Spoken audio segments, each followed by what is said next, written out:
추수감사절 아침인데요. 이 기간에 우리가 감사 노트를 쓴다는 것은 너무나 큰 은혜이고 축복인 줄 믿습니다. 벌써 몇 주간이 지났죠? 8주간 지난 거죠. 네. 앞으로도 더 우리가 감사를 이어나가게 될 텐데요. 하나님께서 가장 기뻐하시는 일이 아닐까 그런 생각이 듭니다. 네. 하나님께서 우리에게 구원을 주시고 축복을 주시는데 그 이유가 뭔가? 그것은 바로 우리가 하나님께 감사하기 위해서입니다. 감사하는 삶, 네. 하나님을 높여 찬양하는 삶, 하나님을 예배하는 삶. 그것이 하나님의 우리를 구원하시고 우리에게 복 주시는 목적이고 이유가 되는 줄 믿습니다. 감사 노트를 많은 분들에게 선물을 우리가 드렸잖아요. 저는 기대하는 것은 감사가 또 감사를 낳고 또 감사가 또 감사의 꼬리를 이어받아서 마침내 그 감사의 끝은 뭐가 돼야 될까? 그런 생각을 해봅니다. 감사의 끝은 뭘까? 우리가 5일 동안, 5가지씩 100일 동안 감사를 하면 감사의 제복이 500개가 되는데, 그렇죠. 500개가 되는데 그 감사의 마지막 끝은 뭐가 되면 좋을까? 그것은 하나님께 감사. 날 구원해 주신 하나님께 감사. 나에게 영원한 생명을 주신 하나님께 감사. 문둥병자 10명이 예수님 앞에 고침을 받았잖아요. 깨끗함을 낳았단 말이에요. 기적 같은 일이거든요. 그런데 9명은 각자 집으로 흩어져 버렸는데 단 한 사람만 예수님께 감사하기 위해서 예수님께 찾아왔어요. 예수님 앞에 엎드려서 절을 했어요. 감사하다고. 그랬더니 예수님께서 그 사람에게 내가 치유를 받았던 사람은 10명인데 왜 한 사람만 왔느냐. 그러면서 그 한 사람에게 이렇게 얘기해요. 내 믿음이 너를 구원하였느니라. 무슨 얘기냐면 감사하러 찾아온 그 사람에게 몸의 치유가 아니라 영원한 생명을 선물로 주셨다는 겁니다. 예수님께서 보여주신 그 기적에는 목적이 있었던 거예요. 그 목적은 뭐예요? 몸의 치유가 아니에요. 우리 삶의 변화가 아니에요. 우리 삶의 병이 낫고 문제가 해결되고 어려움과 고통의 문제가 끝나는 것이 목적이 아니라 진짜 하나님께서 영원한 축복의 선물, 세상은 줄 수도 없는 그것을 주기를 원하시는 거였죠.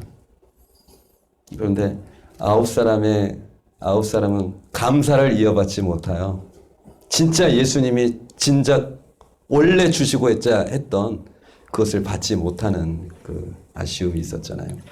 그래서 저는 기도합니다. 너무나 잘 만든 우리 감사노트 책인데 그것을 시작한 모든 분들이 은혜를 받을 뿐만 아니라 예수님을 인격적으로 만나지 않은 분은 그 감사에 감사. 이 모든 감사는 어디로부터 온 거지? 창조자 하나님이 계시는 거 아니야? 나 그 하나님께 감사에 이르기를 축복합니다. 그 놀라운 일들이 일어나기를 축복합니다. 추수감사절 아침에 가장 우리가 감사해야 될 것은 바로 그것 같아요. 나에게 영원한 생명을 주시고 믿음을 주신 거. 믿음이 없이는 우리가 이 자리에 있을 수 없는 거잖아요. 하나님께서 우리에게 믿음을 주시고 영원한 소망, 천국의 소망을 주셨는데 그 소망을 품고 한평생 살아가고 주를 기쁘시게 하는 일들을 행하고 다른 사람들을 행복하게 하는 그런 삶을 살아가는 것. 그것이야말로 하나님께서 우리를 위하신 하나님의 뜻이 아닐까 그런 생각을 합니다. 그래서 오늘도 아까 전에 찬양할 때도 뭐 여러 가지 감사 했는데 첫 번째가 날 구원하신 주 감사 이렇게 시작되잖아요. 그래서 하나님 이런 감사가 예수의 생명이 내 안에 있다라는 것이 하나님 앞에 드려질 최고의 감사입니다. 그로 말미암아 하나님 홀로 영광을 받으시옵소서. 그렇게 고백하게 됩니다. 감사의 최대의 적이 있습니다. 그것은 뭐냐면 원망과 불평이에요. 원망과 불평. 원망과 불평은 감사를 막는 것이죠. 장애물이죠. 그러나 사실은 원망과 불평을 하지 않는 사람이 어디 있겠어요. 그렇죠. 세상을 살다가 힘들고 어려워지면 모든 원망과 불평은 남편한테 다 쏟아지는 거잖아요. 그래서 원망과 불평을 하지 않을 사람이 없잖아요. 어려운 일이 있으면 당연히 인간의 본심인데, 그런데 어떤 사람은 그 원망과 불평을 사람에게 쏟지 않고 하나님께 쏟는 사람이 있더라고요. 네, 맞아요. 하나님을 믿는 사람은 원망과 불평, 답답함과 억울함이 있을 때 하나님께 나아가는 자죠. 네, 하나님께 기도하면 그 기도를 원망과 불평이라고 하지 않고 탄식의 기도라고 해요. 성경은. 그래서 시편에 수많은 어려움과 고난과 시련 속에서 하나님을 붙잡고 원망하면서 답답한 심정을 토로하면서 그 마음의 위로와 새 힘을 얻었던 그 수많은 기도들이 있잖아요. 그런 걸 보면 내가 감사하지 못할 때, 원망과 불평이 쏟아질 때 하나님 앞에 나와 기도하고 탄식하며 주님 붙들면 그 원망과 불평이 감사와 찬양으로 변하게 될 줄 믿습니다. 네. 추수감사절에는 꼭 해야 될 게 세 가지가 있습니다. 이게 사실 이제 추수감사절은 성경 구약 성경을 보면 이제 오순절하고 장막절에 해당되는 절기거든요. 이제 오순절은 밀과 보리를 추수하고 난 다음에 그 추수한 것을 가지고 하나님 앞에 나아가 감사의 제사를 드리는 겁니다. 그리고 장막절은 시간이 좀 지나고 난 다음에 이스라엘에서 재배하고 있는 이제 과일들이 있거든요. 모든 곡식과 모든 과일, 오곡백과가 다 추수가 끝나는 시점이 장막절이거든요. 그 시점에 뭐 이제 올리브, 포도, 대추야자, 무화과 뭐 이런 과일들까지 다 이제 추수가 끝나고 난 다음에 하나님 앞에 이제 감사의 예배를 드리는 거죠. 근데 그 오순절과 장막절 때 해야 될 세 가지가 있는데 첫 번째는 뭐겠어요? 예배예요, 예배. 그날은 일하러 가지 않는 거예요. 오늘 어떻게 일을 하러 안 가셨던 모양이에요? 네. 일하러 안 가시고 오셨. 네. 아, 깜짝 놀랐네. 네. 그날은 일하러 가는 날이 아니라 일하러 가는 날이 아니라 하나님 앞에 예배 드리는 날이거든요. 네. 그래서 그 날은 일을 멈추고 온 가족, 온 백성들이 하나님이 정하신 한 곳에 나아가서 하나님 앞에 예물을 드리고 찬양을 하는 거, 예배를 드리는 겁니다. 그때는 반드시 하나님께서 말씀하셨어요. 빈손으로 나오지 말고 너희가 추수한 것에 10분의 1을 가지고 나와라. 그래서 이제 거기서 이제 11조가 나온 거예요. 네. 그래서 첫 번째 추수감사절 때에는 가장 먼저 하나님께 예배하는 겁니다. 그 감사의 대상이 하나님인 거예요. 네. 한 해 동안 씨를 뿌리고 태양과 또 비를 주시고 또 추수할 수 있도록 은혜를 주시고 그런 하나님. 네. 또 사실 그 사람들은 땅이 없었던 광야 백성들인데 그 땅을 주신 하나님께 감사하는. 그래서 모든 영광과 감사를 하나님 앞에 드립니다라고 해서 그날 번제와 소제와 화목제를 하나님 앞에 드리면서 예배를 드리는 거죠. 두 번째는 뭘 해야 되냐면 잔치를 벌려야 되는 거예요. 성경에 이렇게 돼 있어요. 여호와 앞에서 너희 모든 회중이 즐거워할지어다. 예. 그래서 우리 추수감사절이 되면 우리는 정말 예배 끝나고 난 다음에 막 차려놓고 막 먹잖아요. 그게 성경적인 거예요. 그날은 우리 안에 하나님이 주신 큰 기쁨을 같이 성도들과 함께 누리는 날인 거예요. 그래서 누구는 잡채 해오고 누구는 뭐 고기 해오고 누구는 뭐 또 샐러드 해오고 막 해가지고 다 같이 나누잖아요. 같이 나누잖아요.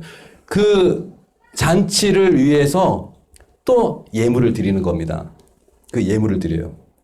예물을 드려서 온 회중들이 함께 그날은 춤을 추고 노래하고 기뻐하면서 축제를 벌이는 겁니다. 그래서 하나님이 감사의 날 때 우리들이 즐거워하고 행복하는 모습을 보면서 하나님도 기뻐하시는 겁니다. 예.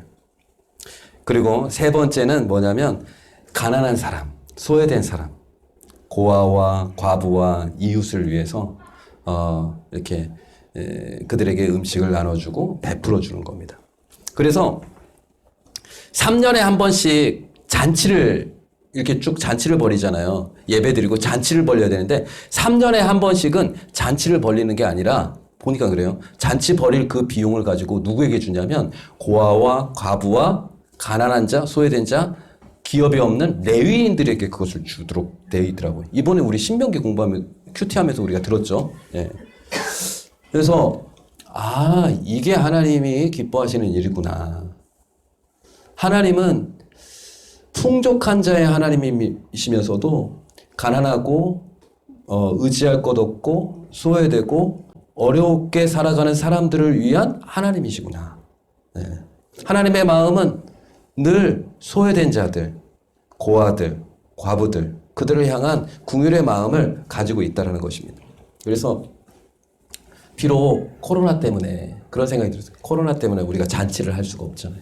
오늘 예배 끝나고 다 집으로 돌아가십시오. 뭐 이제 가족들이랑 뭐 근처에서 식사하는 거 뭐 전혀 상관없는 일이지만, 예.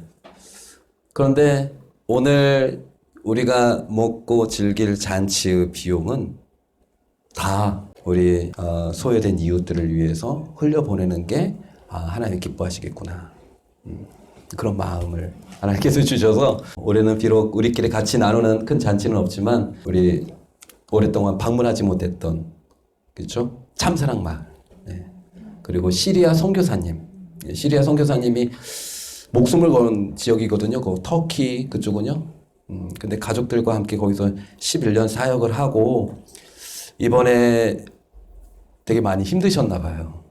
그래서 이제 그 사역을 마치고 국내에 돌아왔다고 얘기를 하셨어요. 네, 그래서 앞으로 내 사역을 어떻게 해야 될지 이제 기도하면서 안식년을 좀 갖기로 되었는데,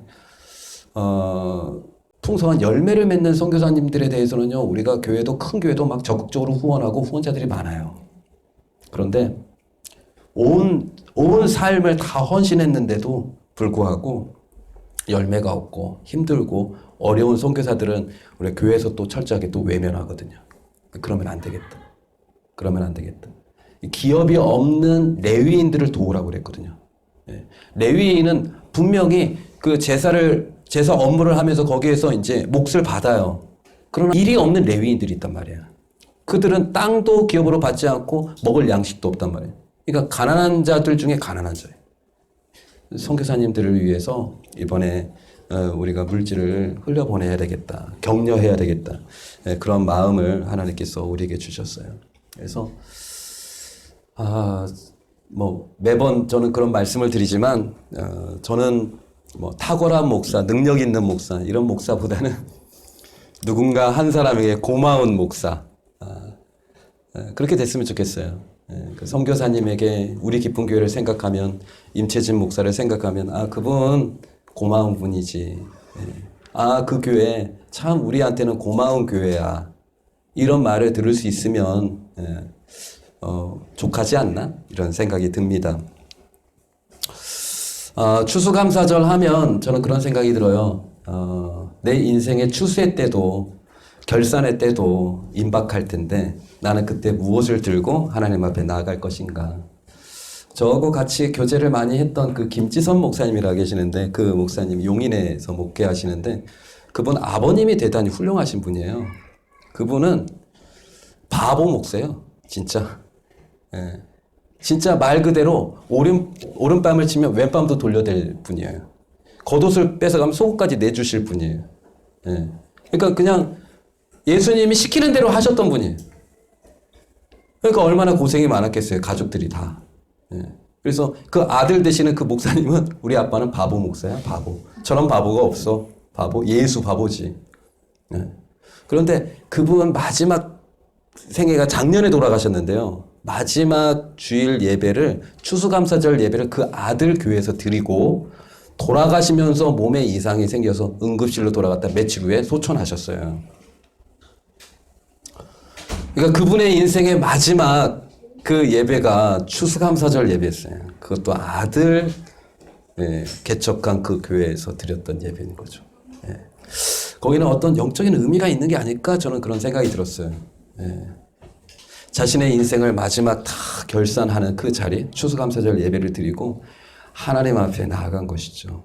저는 그분이 참 하나님 앞에 큰 상이 있다고 생각합니다. 저도 저의 인생을 돌아보면서 주님 앞에 섰을 때 빈손으로 나오지 않고 하나님 앞에 드릴 열매가 있는 자로 남기를 원합니다. 그런 기도를 쭉 해왔는데 저의 소원은 그거예요. 주님 앞에 섰을 때 잘하였도다 착하고 충성된 종아. 잘하였도다 착하고 충성된 종아. 수고했다. 그렇게 칭찬받는 종이 되는 것이 저의 삶의 목표가 되는 것이죠. 추수감사절 생각하면서 나의 삶 속에 하나님 앞에 드릴 열매가 무엇이 있을까? 너무 빈곤하고 초라한 거예요. 그래서 제가 결단해서 기도도 하고 그런 시간들을 보냈는데요. 기도를 하다 보니까 하나님께서 새롭게 깨닫게 하시고 은혜를 주신 것들이 있어요. 주님, 제가 교회를 섬기고 성도님들을 섬기는데 너무나 부족하고 연약합니다. 그것은 바로 성령의 불이 없어서 그래요. 성령의 불, 능력을 베풀어 주십시오. 사랑하고 그들을 위해서 기도하고 그들에게 하나님 분별력의 지혜를 주셔서 그들을 기도의 자리로 인도하고 그들을 믿음의 자리로 인도해야 될 텐데 하나님 그런 실력과 능력이 없으니 하나님 위로부터 내려오는 능력을 받아야 되지 않겠습니까? 그렇게 해서 이제 마음의 결단을 하고 작정을 하고 기도를 했는데 불을 받기 위해서는 먼저 해야 될 게 있다. 반드시 해야 될 게 있다. 그 회개다. 제가 열심히 회개를 하고 막 생각나는 대로 회개를 했는데 그런 회개가 아니다. 회개의 영이 임해야 된다. 네가 알지도 못하고 깨닫지도 못한 그 회개의 영이 임해서 네 마음속에 있는 모든 교만과 게으름과 모든 죄악된 쓴뿌리들을 다 제거할 만한 그런 회개의 영이 임해야 된다. 그래서 이제 그것을 위해서 간절히 기도했는데 하나님께서 애통하는 마음을 주시는 거예요. 성도님들 한 분 한 분의 삶을 이렇게 보면서 애통하는 마음을 주시더라고요. 목회자로서 하나님 앞에 좀 회개를 하고 그런 시간들을 좀 보냈는데요. 그러다가 하나님께서 이제 금식하라고 그래서 이제 기도 후원을 받으면서 제가 금식을 했잖아요. 도저히 하나님 여기까지만 해도 잘하는 거 아닙니까? 이런 생각을 했는데 하나님이 자꾸 이제 한 걸음 한 걸음 더 가까이 와라. 더 가까이 한 단계 한 단계 더 올라서라. 이렇게 말씀을 하시는데 금식을 하는 중에 깨달았어요. 하나님께서 나에게 진짜 원하시는 게 뭔지를. 그건 뭐냐면 너의 삶을 번제로 드려라. 네. 너의 삶을 번제로 드려라. 번제가 뭔지 아세요? 번제는 제사의 한 방법인데 완전한 헌신을 얘기하는 겁니다. 소나 양을 잡아다가 하나님의 제물로 바쳐서 드리는 건데 이제 제물을 죽여서 이제 각을 뜨고 내장을 걸러내고 껍질을 벗겨내고 그 모든 것을 다 번제단 위에다 올려놓는 겁니다. 그러면 모든 것들이 다 타버리는 거예요. 그래서 모든 것이 다 타는 그 향기가 하나님 앞에 영광이 되는 겁니다. 예. 그래서 하나님께서 저에게 너는 번제물이 되어라. 너는 번제물이 되어라. 하나님이 참 큰 것을 요구하시는군요, 주님. 그래서 지금 그 마음에 갈등이 있는 거예요. 네, 번제로 드려야 된다는 것은 아는데 내 마음에 기쁨을 하나님 앞에 드릴 용기가 없는 거예요. 네, 용기가 없는 거예요. 그래서 아직 40일 작전 기도가 지금 이제 한 15일 정도 남았으니까 그것을 더 붙들고 기도할 텐데 기도해 주십시오. 온전히 제가 하나님 앞에 다 드릴 수 있도록.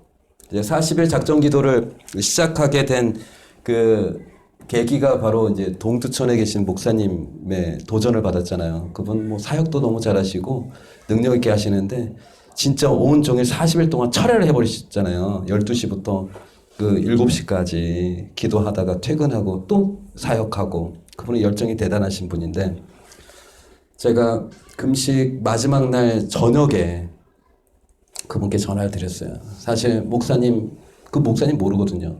목사님 그 강의 듣고 제가 도전받아서 40일 작정했고 지금 한 20일 왔고 또 금식 기도까지 하게 됐다고. 그랬더니 그분이 그런 말씀 하시더라고요. 지금 알게 모르게 하나님께서 하나님의 일을 하려는 사람들을 찾고 계신다고. 임 목사뿐만 아니라 그렇게 지금 40일 철회하는 분들이 있다고. 그리고 금식하는 분들이 있다고. 지금 하나님의 때가 중요한 때가 지금 임박해 온 것 같다고. 하나님의 영혼 구원을 위해서 하나님이 하실 일이 있는 것 같다고. 우리가 할 일은 딱 하나 순종밖에 없다고. 순종밖에 없다고. 하여튼 기도 승리하고 하나님이 주신 어떤 감동이 있으면 무조건 순종하라고. 순종하라고 하니까 진짜 번제로 드려야 돼. 결론은 알겠는데 이게 마음이 허락이 안 되는 겁니다. 네. 네.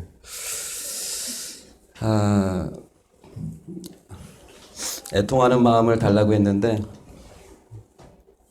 애통하는 마음, 회개의 영을 부어달라고 했는데, 그 특별한 은혜는 제가 아니고 또 다른 사람에게 또 부어주셨더라고요. 나중에 이제 우리 간증도 하게 될 텐데, 하나님이 주신 특별한 은혜가 지금 뭔가 지금 역사하고 하나님께서 일하고 계시는 줄 믿습니다. 오늘 성경 말씀은 서로 사랑하라고 말씀하셨잖아요. 하나님께서 나를 번제물로 드리셔서 내가 완전히 하나님 앞에 녹아지고 내 형질이 완전히 바뀌고 변화된다면, 그렇다면 나는 뭐가 되는가 생각을 했더니 하나님께서 마지막 그 금식하는 날 오전에 딱 단어 하나를 주시더라고요. 사랑하라. 결국은 삥삥 돌아왔는데 너는 사랑의 사람이 되어야 될 것이다.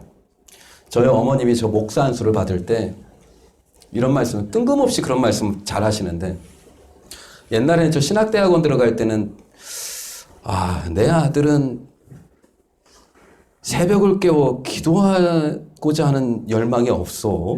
이런 말씀을 뜬금없이 그렇게 했어요. 그래서 제가 이제 전주에 있다가 이제 서울로 올라가서는 내가 진짜 그 말씀이 계속 생각나서 서울로 올라가서는 그때부터는 이제 새벽 기도를 한 거예요. 고시원에 다니면서 이제 그 동네 새벽 기도를 제일 먼저 찾아보고 그 교회에서 새벽 기도를 했거든요. 저희 어머니 저 목사 안수 받을 때, 내 아들은 다 좋은데 큰일이야? 사랑이 없어서. 이런 말씀을 하시는 거예요. 그게 걱정이라는 거예요. 목사가 되면 힘들고 어려운 일들 많을 텐데 그거 다 사랑으로 이겨내야 되는 법인데 내 아들은 사랑이 없어서 어떡하지? 그러더니 그래 그걸 위해서 기도해야 되겠다. 그걸 위해서 기도해야 되겠다. 그 말씀을 하셨던 것이 목사 안수 받을 때 목사 되는 날 그때 하셨던 말씀이라 제가 잊을 수가 없는 거예요. 하나님께서 진짜 믿음의 사람들에게 원하시는 게 뭔가, 그 사랑이에요. 사랑. 사실 제가 저희 아내 결혼한 게 사랑이 너무 많은 여자라서 제가 결혼했거든요. 참, 내가 만나본 사람들 중에 가장 사랑이 많은 사람이었었거든요.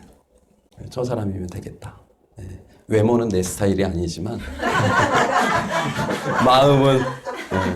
마음은 사랑이니까 주님, 그런 생각으로 이제 결혼을 했는데 저를 향한 사랑만 왜 비껴나가는 걸까요? 결혼하고 나서는 왜 또 달라지는 걸까요? 그래서 추수감사절 이 아침에 하나님께서 저에게 원하시는 것이 또한 우리 모든 성도님들에게 원하시는 것이다라는 생각이 들더라고요. 그래서 오늘 말씀, 새 계명을 너희에게 주노니 서로 사랑하라. 내가 너희를 사랑한 것 같이 너희도 서로 사랑하라. 우리 믿음으로 시작한 우리 신앙생활이 마지막에 끝내는 것은 사랑으로 끝내야 되는 것입니다. 믿음의 열매가 아니라 사랑의 열매를 맺는 것이 하나님께서 우리에게 원하시는 것이죠. 사랑으로 행하지 않은 모든 것들이 다 죄라고 말씀하신 분이 계셨죠. 간증자 중에. 그것 때문에 자기는 너무나 사랑이 많고 좋은 사람인 줄 알았는데 너는 왜 사랑으로 행하지 않느냐. 그런 책망을 듣고 회개했다라는 우리 간증자 얘기 듣고 저도 큰 도전을 받았는데, 하나님께서 우리에게 추수감사절 이 아침에 가난한 이웃들을 생각할 뿐만 아니라 너의 삶 속에 예수님의 사랑, 하나님의 사랑 가득하여서 그 사랑을 전하고 실천하는 삶을 살기를 원하시는 주님의 마음이 저와 여러분 안에 가득하기를 주님의 이름으로 축복합니다. 우리 같이 찬양하겠습니다.